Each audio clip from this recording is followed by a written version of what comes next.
Maroc. Je vais sortir un livre. Beaucoup au Maroc. Je vais sortir un livre en quelques semaines sur le Maroc. Vous voulez le lire? Vous allez le lire et me le critiquer. Ah voilà.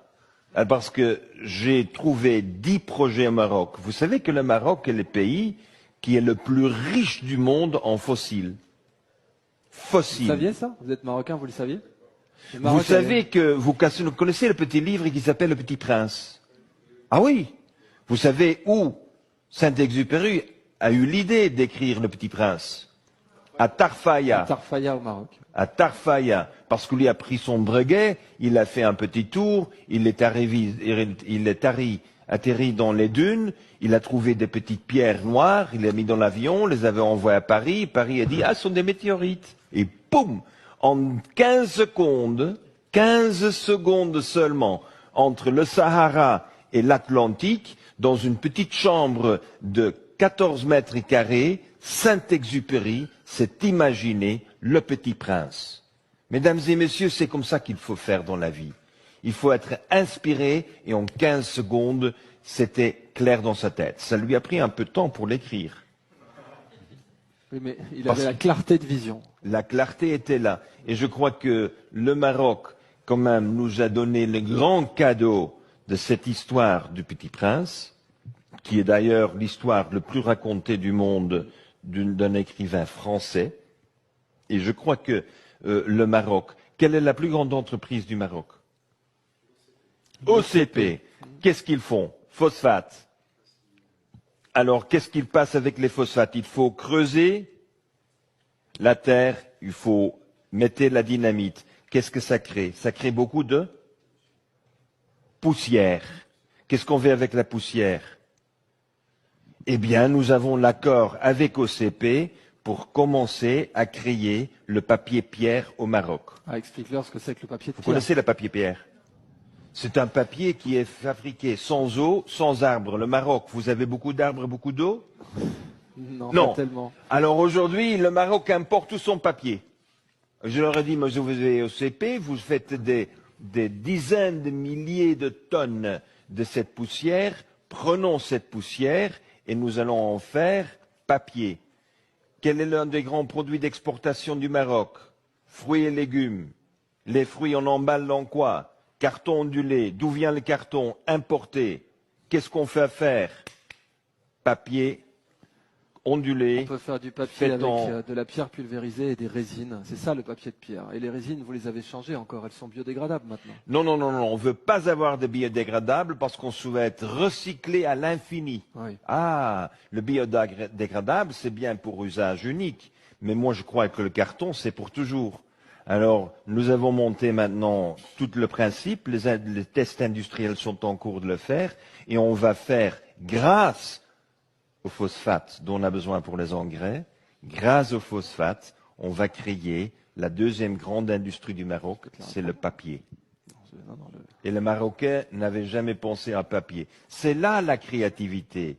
Et quand moi j'ai vu la poussière, j'ai dit immédiatement, alors on fait le rétablissement des terrains. Avec quoi est-ce qu'on fait? Ah, on cherchait avec des Français des plantes génétiquement manipulées qui tenaient quand même le coup de la sécheresse et de la température élevée, etc. Alors maintenant, nous avons pris. Quelle est la plante la plus populaire Au Maroc? Au Maroc. Je ne vais pas dire le cannabis, hein. Alors, nous avons pris une plante qui est partout et qui n'est pas appréciée. Non. Le cactus, non? Le chardon. Ah, le chardon, encore. Ah voilà. Alors j'ai rencontré des paysans qui faisaient encore avec lait de chèvre leur fromage avec chardon, et je leur demande, vous avez encore assez de chardon? Ils ont du chardon en pagaille, mais personne ne veut en savoir. Et maintenant, nous allons convertir les anciennes mines de l'OCP en champs chardon. Pour en faire quoi? Le bioplastique. Parce qu'on fait des bioplastiques avec le chardon. Vous entendez un peu ce comment peut penser? Et c'est ça ce qu'il faut faire. Il faut quand même rompre, il faut faire tabla rasa de toute la logique qui est sur place aujourd'hui et pour le présenter. Et Sa Majesté et toute, je dirais, le leader du Maroc Ils vont recevoir mon livre en quelques semaines pour leur expliquer que le grand futur qu'il y a le Maroc. C'est pour ça que vous devez rentrer chez vous. C'était ça. Parce qu'il faut quand même des jeunes qui ont une expérience extraordinaire comme vous. Depuis le début, c'était juste pour vous. J'ai besoin des entrepreneurs. Donnez le micro juste. Vous avez un autre micro? Gardez-le. Voilà. Il y a 3 ans, j'étais en train de réparer le turbo de ma voiture et en même temps, j'ai écouté vos conférences, d'ailleurs tous les deux. C'était à l'époque, c'était vous. Vous avez dit justement à tout le monde, quittez votre travail et soyez des entrepreneurs. Et c'est exactement ce que j'ai fait 15 jours après.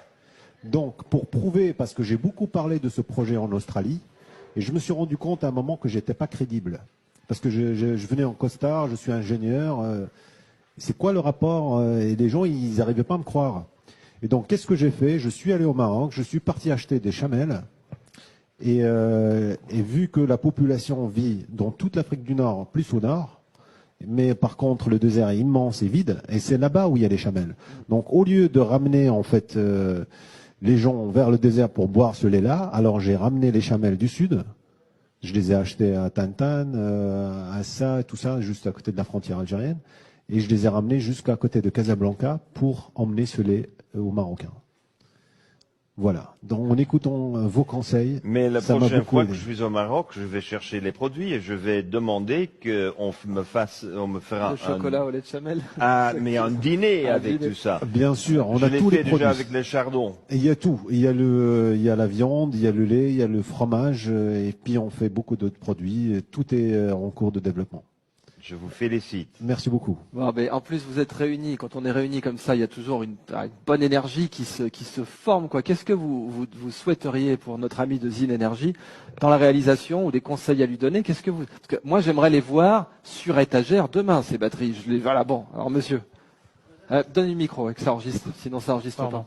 J'aimerais savoir combien de milliampères, combien de milliampères peut fournir la batterie. Pour les tests en laboratoire que j'ai fait, on est à 300 milliampères.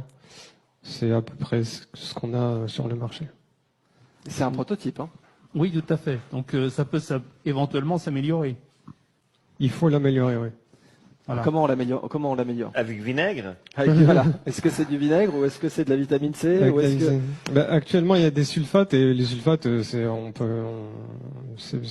a besoin nous de sulfates dans notre corps. Les plantes en ont besoin, donc à la rigueur, il y aurait pas besoin de nitrates ou des non, pas de nitrates. Okay. Mais l'histoire de la vitamine C, c'est juste pour pousser le concept un peu plus loin. Ouais. C'est ce que j'aime en fait. Et c'est un électrolyte en tout cas qui serait efficace.